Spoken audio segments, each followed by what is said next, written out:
He's all-knowing, all-powerful, and all sass. Buckle up, nerdlings, because today we're diving in to Q.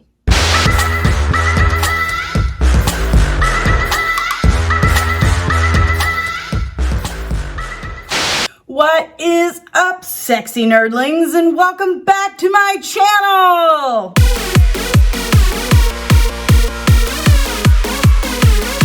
Right, good job. If you are new, welcome. Make sure you smash that like button, hit the subscribe, and ring the bell so you can get notifications whenever I'm back with another magnificent video.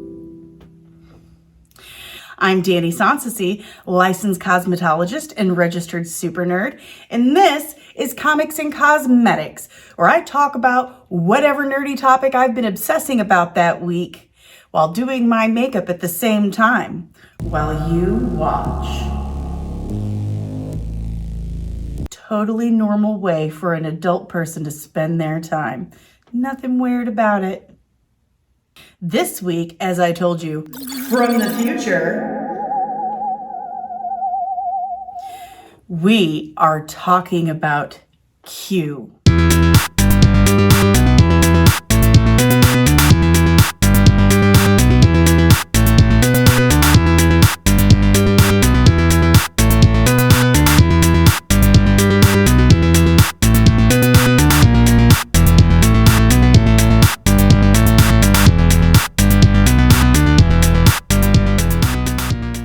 The quick-witted, uber-sarcastic, godlike being from Star Trek: The Next Generation and Deep Space Nine, played by the incomparable and fantastic John deLancie. If you were a young nerdling like me in the 80s, then Star Trek: The Next Generation may have just been your first entry into geek fanaticism. My brother and I watched Star Trek: The Next Generation every single Saturday with our dad. It was definitely family nerd time. Just like most Star Trek fans my age, my parents were fans of the original series. So it wasn't a surprise when Star Trek: The Next Generation came out when I was about 6-7 years old, that my dad was on top of it. It was totally something he was really excited about and definitely got the whole family involved whether we liked it or not. But we did. We loved it. Absolutely certain that my true very first foray into nerd culture was Star Trek: The Next Generation. I look forward to every episode every single week. And then when Voyager and Deep Space Nine came out, Deep Space Nine is my favorite. Deep Space Nine, in my opinion, is the best Star Trek series. Something about Benjamin Sisko. He was awesome. But my captain will probably always be Patrick Stewart's Jean-Luc Picard. Right away, in the first season, right when Star Trek: The Next Generation kicks off, we are introduced to quite possibly the best Star Trek character of all time. I mean, he is, I'd say 100% my favorite Star Trek character of all time. All time. I mean, you can say there's a better character than Q, but you'd be wrong. You'd be very wrong. He's the best. But right away, season 1, Q arrives. And he tells our intrepid crew of the Starship Enterprise that humanity is on trial. And they will serve as the representatives.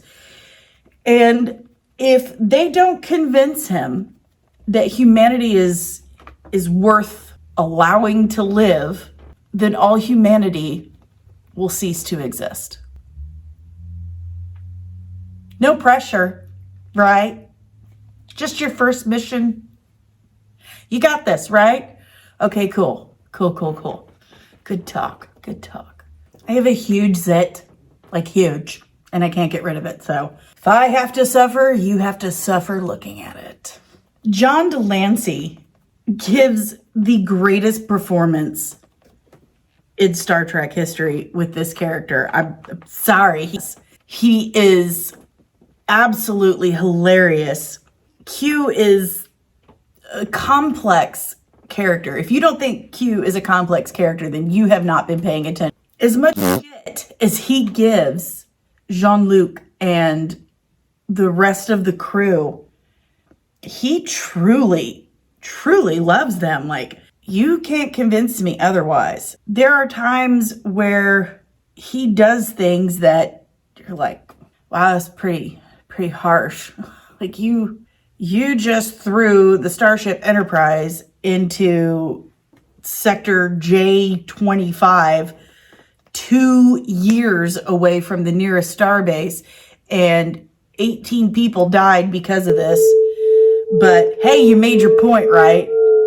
But he is not without compassion or a sense of morality.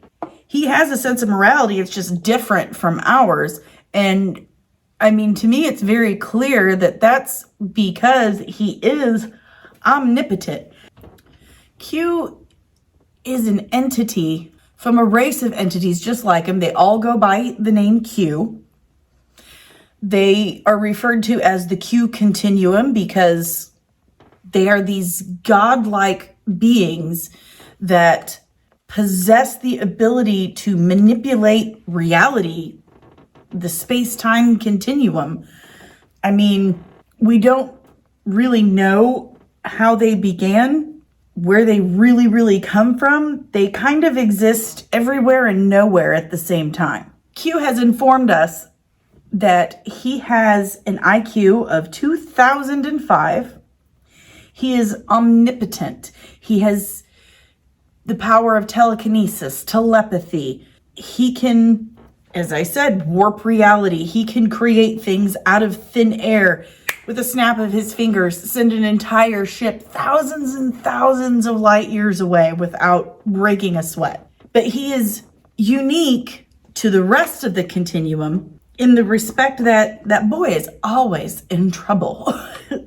In season 2, when Whoopi Goldberg joins the cast as Gainan, and also nigh immortal being that, well, she's an Elorian, but we don't really know too much about the Elorians. In fact, we didn't even have a name for her race until she showed up in the movie Star Trek Generations in the 90s.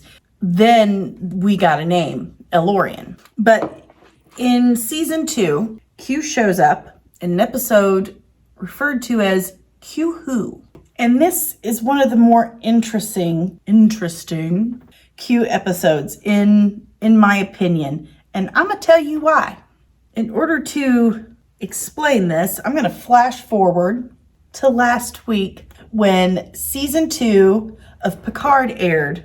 In this episode of Picard, in the season opener of season 2 of Picard, not only do we see Gainan again, Whoopi Goldberg's Elorian character, but we also get Q.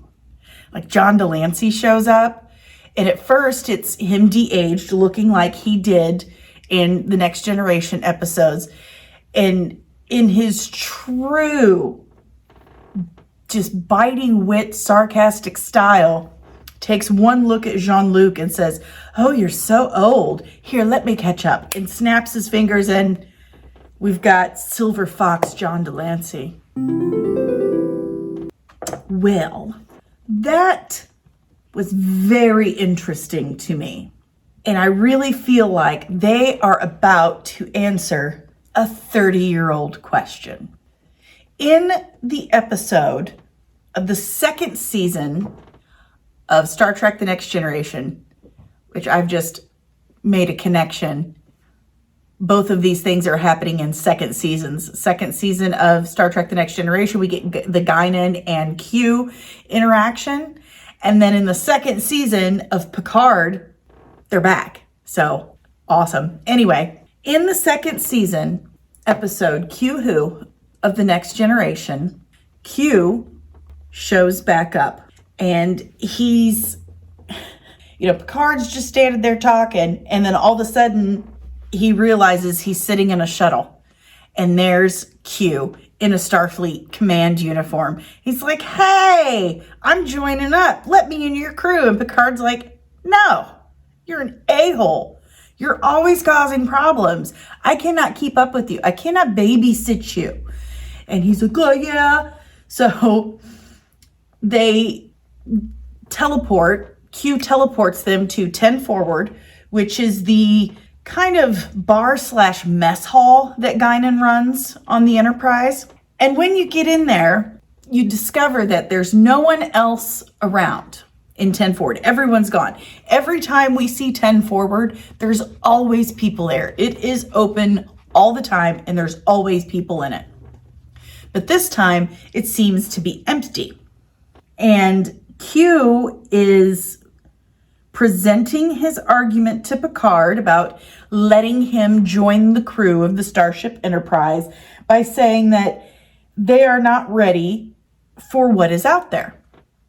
Well, suddenly, Gainan pops up from behind the bar. Like, Q's been able to blink everyone else out of 10 Forward except Gainan. And in fact, this whole time, she has felt like something was going on. Something was off. She sensed a presence. She couldn't quite put her finger on what that presence was, but she knew something was up. So not only could Q not get rid of her out of 10 Forward, but she could sense when he was around. And at first, he wasn't on the ship. He was in the shuttle out in space. And she even calls the bridge and says, hey, everything going all right? Like, I just feel like something's off. And everyone's like, no, it's cool. And then they realize Picard's not on the ship. They don't know where he is until Q blinks him back into 10 Forward and Gainan pops up from behind the bar. Now, as soon as she pops up from behind the bar, Q, ducks behind this partition and he strikes a defensive pose. And so does Gainan. She comes at him like this, like she's going to attack. How? We don't know. Like, is it going to be some kind of crazy crane style Karate Kid shit? Or is she going to whoop up on him like Q magic style? We don't know. Well, he starts scolding Picard that he doesn't know who this creature is. And he refers to her as an imp, that she always causes trouble. Guilty conscience, Q. And Gainan basically says the same thing back to him, that he's just a troublemaker. Well, Q continues his argument that humans aren't ready for what's out there, that they don't know what to expect, that there are absolute wonders out in the universe for them to experience, but there's also terrors that will shake them to their very core, and they just are not ready for this. This is a huge episode, by the way. Q is one of the classic episodes where we get some of the greatest characters in all of Star Trek history fleshed out and even introduced. Picard is telling Q that you can't join this crew. Worf and Riker show up like, what are you doing here? Meh. And can we just hold on? How can you not love John deLancie as Q? As soon as Riker and Worf enter 10 Forward. Which is? Oh, the redoubtable Commander Riker. And Microbrain. Growl for me. Let me know you still care. I'm pretty sure, I feel like two things formed my sense of humor growing up. One of them being Monty Python, obvi. And the second, I believe, was John deLancie's Q. I mean, his burns are the sickest burns I've ever heard in my life. And they're so clever. One of my favorite and sickest Riker burns, I believe it's in True Q in season 6, when Amanda Rogers, a potential Starfleet Academy cadet, is on the Enterprise, and it turns out she's a Q. So of course, Q shows up to test her, and while she's in the medical bay running an experiment for Dr. Crusher, Riker comes in. Q's there with her because he says he needs to train her how to use her powers. And Riker walks in, and Picard refers to Riker as number one. It's his first in command, is number one. So he walks in, and Q looks up at him. He says, number 2. He calls him he calls him poop. And it's so just cleverly done that he means poop. He's jealous. He is totally jealous. He's super jelly of Riker. He once tried to tempt Riker into joining the Q Continuum. And that, in a way, is a little confusing to me because, in season 6, we get Amanda Rogers, who was born a Q. She was naturally born a Q, but the Q Continuum ended up killing her parents when she was a baby, or executing them is a better way of saying it, because they couldn't control their urge to use their Q powers. They had told the Continuum that they wanted to stay on Earth and live as humans, which really confounds John deLancie's Q. He's like, humans? Nah. They were told the only way they would be allowed to do that is if they refrained from using their Q powers entirely. They had to resist it, and they couldn't. They kept using them. So the Continuum executed them. So in this instance, a Q was born from the union of 2 other Q. But in that first season of Star Trek, The Next Generation, when Q shows up and offers and tempts Riker into becoming a Q himself, so Q can be made, which I guess it kind of makes sense. If Q can do whatever they set their mind to, they can reshape reality and make things whatever they want out of nothing. Now, in this True Q episode, we learn that the Continuum, the whole of the Q entities, their governing body, whatever you want to call it, we learn that they sent John deLancie's Q there to test Amanda Rogers. That if she were 100% human or 100% Q, that if she were 100% human, they'd leave her alone. If she was 100% Q, then she would have to return to the Continuum with John deLancie's Q to learn how to use and control her powers. But if she were a mixture of the 2, she would have to be destroyed. Like in the other episodes that include Q, we do get a feel for his character. At first, he seems more of a Loki type, like a mischievous god that gets off on causing trouble and mayhem. That there's no true rhyme or reason to the things that he does other than his pleasure. Things that he finds funny or for entertainment. But in this episode, I find it one of the most interesting because we get a sense of morality, like real morality from him, and a desire for the greater good.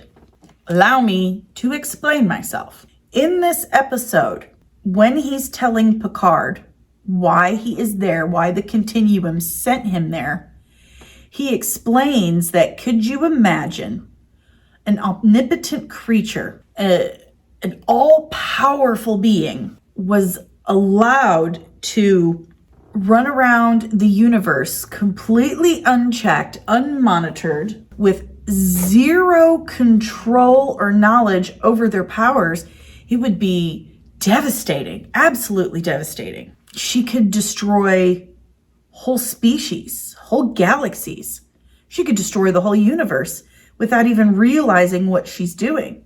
When we first realize that she is a creature of power, she's in her quarters making puppies appear. And she doesn't mean to.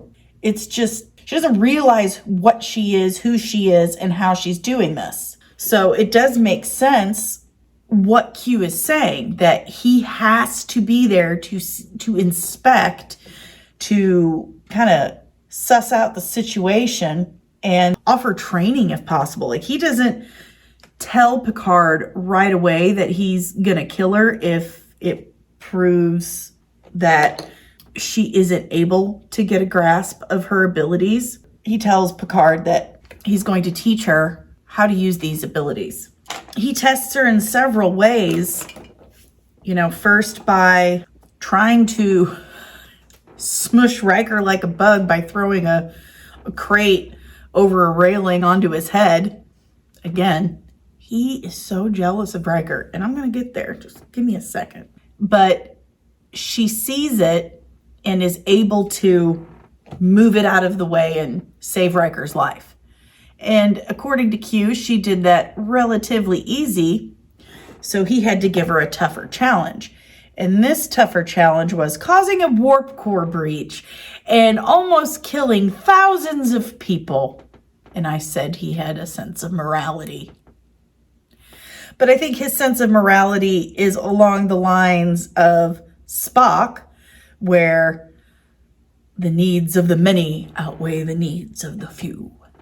So he causes this warp core breach while Amanda is down in engineering, and she stops it. Geordi and Data kind of notice that somehow it was her, and that's when Q steps in and he's like, "Hey guys, miss me?" So he ends up giving her a choice. He informs them all that, Picard, he's decided, it happens within a sentence. At first he's like, "I don't know what I'm gonna do." Next sentence, the Continuum's already decided not to harm her. Well, that was quick. But they decide not to kill her. Okay, cool. But he says, "I'm going to give you a choice. The choice is the same choice that was given to your parents. If you can refrain from using your Q abilities, we'll leave you alone. But if you cannot, then we have to destroy you." And so he says, "You can go with me to the Q Continuum, or you can stay here, but you cannot use your Q powers." And she's like, "All right, I'm staying here. I'm not going with you." I mean, she's lived up to this point believing that she really is a human. She has these adoptive parents that she loves very much. She had no idea. She's lived her whole life as a human, so this is all she knows. So of course she's going to say, "No, I'm staying here." And he's like, "Okay, but you cannot use your Q powers. Your parents were unable to resist, and therefore the Continuum executed them." And she's like, "Ugh, sorry. Well, I'm not them. I can do it." Immediately, and I mean immediately, as soon as she says, "I can do it," the planet that the Enterprise had been there to help starts to the atmosphere is just too filthy, and it's just not working, and all these people are going to die. Well, all of a sudden, the atmosphere starts clearing itself, and the people are saved. Like, the atmosphere is back to its true form, and everything's fine. And they look over at Amanda as this single tear falls down, and they realize that she did it.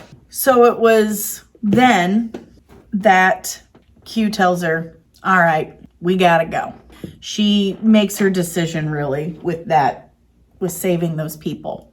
And she says her goodbyes, and she goes off to the Q Continuum with Q.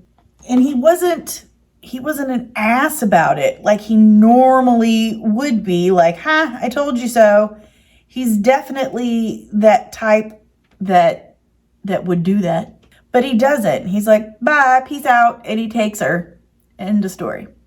And we don't really hear anything again. But he did have this sense of morality. He was concerned for Picard, for his ship, and all of his officers and men and women that lived on that ship.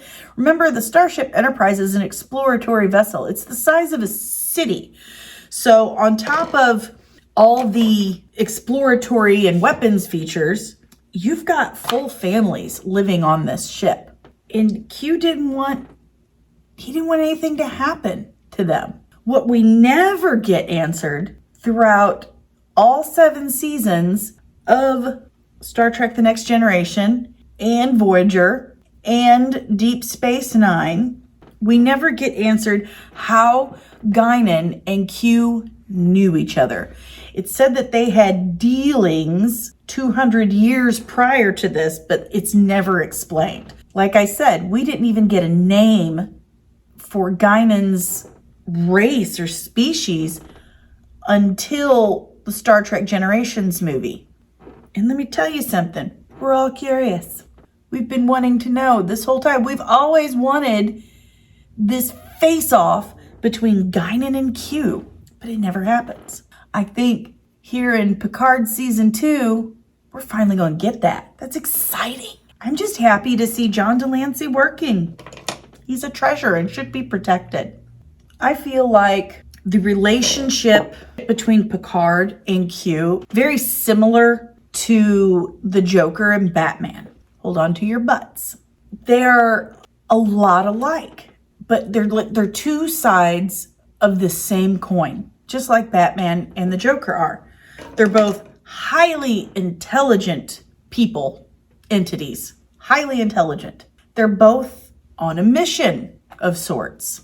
But where Jean-Luc is very selfless, Q is selfish. But he learns so much from Picard, and you watch him grow. Like in Season 3, the Continuum just gets sick of Q's. They are tired of his nonsense. Now again, as I stated before, Q is unique in regards to the Q Continuum. Not all Q are as selfish and pain in the ass as John deLancie's Q is. Some of them are quite altruistic and kind and take their existence as these omnipotent, all-powerful beings very seriously. It's a responsibility. And he basically gives that speech in the True Q episode. He basically gives the Uncle Ben speech with great power comes great responsibility. But he's definitely about having that fun. He's all about living his best life. But he learns from Picard. Like in the Trials of Humanity episodes, again, he shoots them to another part of the galaxy in another time. It's during the post-nuclear wars, and tells them that, you know, humanity's on trial and you're the representatives. So don't fuck up. And in the Q Who episode, he says that humanity was exonerated. And then in the True Q episode, he's like, the jury's still out on that. He can be very mercurial. Well, when he's asking in the Q Who episode, when we realize that he and Gainan are acquainted, and he says, you know, you're not ready for what's out there. He tells Gainan they're not ready for what's out there. And she's like, they'll adapt. That's the great thing about these humans. And he's like, whatever. They won't let me on their crew. Well, watch this. And she knows what he's about to do. That's another thing that, you know, after watching the new Picard episode, it just really made me want to go back and watch watch some more Next Generation. So I rewatched some of the Q episodes, especially getting ready for this. And right before he snaps his fingers, right before he does, she reaches forward and yells, "No, don't, Q." And he sends them thousands and thousands of miles away. That is when they first encounter the greatest Star Trek villains of all time. The absolute great. In fact, my very first email address was named after this. BorgCollective@hotmail.com. I should have kept that. No one else had it at the time. I did. But they encounter the Borg for the very first time, and they are unstoppable. They adapt to the weapons. Who doesn't love the Borg? And we find out that the Borg virtually wiped out the Elorians, Gainan's people. She's very aware of these creatures. By sending the Enterprise so far into this quadrant, this sector of space, and encountering the Borg, not only does it kill 18 people right away, but it also alerts the Borg to the presence of humans, that the humans have evolved to a point where their technology can be absorbed by the Borg. They are unstoppable.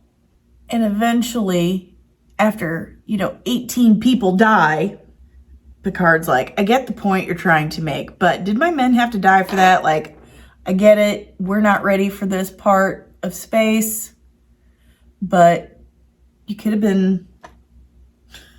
just shown us a video. And that's Q. He just doesn't get it. He is the antithesis of Picard. Different side of the same coin, like the Batman and Joker. They are both very strong-willed, very intelligent, determined, ambitious. However, Picard's ambitions are the opposite of Q's. Q's are driven by selfish desire, instant gratification. And Picard, total opposite. Growing up on a vineyard in France definitely taught Picard patience, delayed gratification, the virtue of allowing something to bloom on its own, to come to fruition. Q, as much as he knows about the universe and its machinations, doesn't quite understand that, because Q has always been Q. He had never been human until season 3, when he gets punished by the Continuum and is given a choice to become a lizard or a human. He picks human. And he says it was just a moment of panic, like, human. I don't believe that's true. I think he lied. But Q had always been Q. Everything had come easy to Q. So, of course, how is he supposed to understand what delayed gratification means in allowing things to come to full fruition when he can just snap his fingers and make it happen? That's something that's demonstrated in the Q2 episode when he gets Amanda to cheat on the experiment she's working on for Dr. Crusher. And Dr. Crusher is like, yeah, okay, you finished all this, but the whole point was that I needed to see what rates this mitosis happened at. And I can't see that if you just snap your fingers and make it so. See what I did there? Q just truly didn't understand. He's emotionally like a child. He possesses this extreme level of entitlement and selfishness. Picard is the absolute epitome of selflessness and altruism. Picard sees his responsibility as captain of a Starfleet vessel as almost like a divine responsibility to help others in need. And I believe that Q recognizes that and on a certain level, desires that. He wants to be like Picard. I think he's always looked up to him. He's been the only true friend that Q's ever had. I truly believe that Q really, honest to God, loves Picard. He looks up to him, he admires him, he respects him, and he genuinely loves him. He's got a weird way of showing it because, again, he's like a child. He doesn't really understand such things. It's all very new to him. And again, like a child, when a child wants attention, when a toddler wants attention from their parent or someone that they just really like, and they're not getting the attention that they want, what do? They act out. They have a tantrum. And that's what Q does every single time. When he doesn't get his way or get what he wants with Picard, he lashes out, he acts out, he throws a tantrum. And just like a child who's craving the attention of a particular parent or loved one, he gets jealous. He sees the bond and the relationship that Picard has with Riker, which is why he screws with Riker so much, which is why he razzes him every single time he sees him, because he's jealous. He wants to denigrate or cut Riker down in front of Picard to show him how jealous he is. I mean, that's why I think he offered Riker the opportunity to become Q, because I think it was two-folded. One, he thinks if he gets on Riker's good side, then Picard will like him more. Two, if Riker's a Q, he's not going to be number one anymore. He's not going to be first officer anymore. He's not going to even be in Starfleet anymore. He'll be gone, traipsing around the universe, doing Riker things, probably getting venereal diseases. Just saying. So he tempted him. Now, the very last episodes of Star Trek: The Next Generation find us revisiting the trial of humanity. So remember, at first, Q said that, it came out in your favor. That's already been over and done with. But then, in the second to last season, he very casually kind of tosses out a jury's still out on that one, so you could change your mind. I thought you already said we won that trial. Apparently we was wrong. And in these episodes, we see Picard himself kind of traveling through time, like he's in the future, then he's in the present, and then he's in the past. He's going through all of this. And then Q shows up in that post-nuclear war humanity, post-burn or whatever it's called. I can't remember off the top of my head. Sorry. And he's like, told you we had a retrial. Did you though? I've just never been able to see Q as the legit bad guy because he's just so damn likable. The level of sarcasm, and I really don't believe that we would be as fond of Q had it not been played by John deLancie. He just absolutely nails this character every single time. Q became such a problem that they started briefing all Starfleet officers on him. Like his existence gets taught in the academy. And for someone as vain and self-centered as Q, like that's Of course, they should be learning about me in school. Q. He tries to pull stuff with Cisco, but it's just not the same. You know, I've already said that Deep Space Nine is my favorite Trek show, but there's only one BFF for Q, and that's Jean-Luc Picard. I am so amped to see this season of Picard because I really, really, really feel that they're going to answer those Gainan and Q questions this season. I really feel like they're going to give us what we've been wanting. I think the writers and the actors have all been asking these questions too all these years. It just felt like a giant hole in the middle of Star Trek The Next Generation that we had this moment between Q and Gainan, and it never gets fulfilled. We never find out what their dealings were, why they hate each other so much.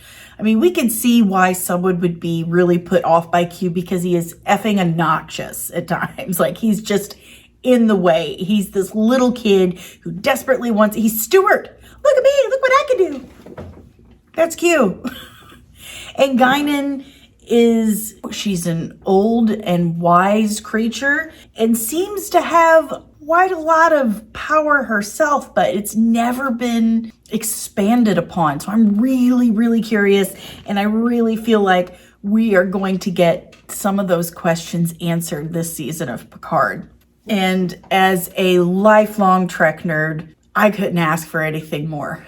This is just super exciting. If you have any theories or speculations about what's going to go down in season 2 of Picard, please comment down below. I love talking to you guys about this stuff. I really do. I look forward to it. If you like the content that I am putting out there, then please smash that like button, hit the subscribe button, and make sure you ring the bell so you get notifications when I'm back here with another episode with nerdy content and nerdy inspired makeup.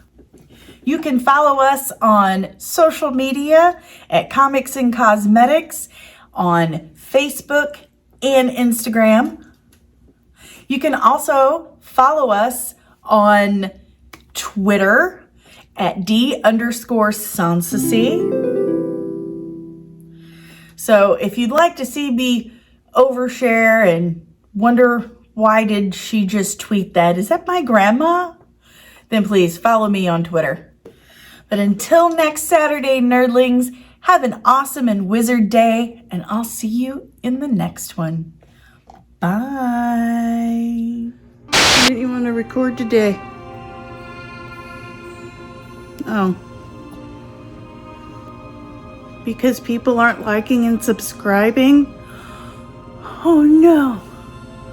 Hurry, like and subscribe to make the puppy happy. Hurry.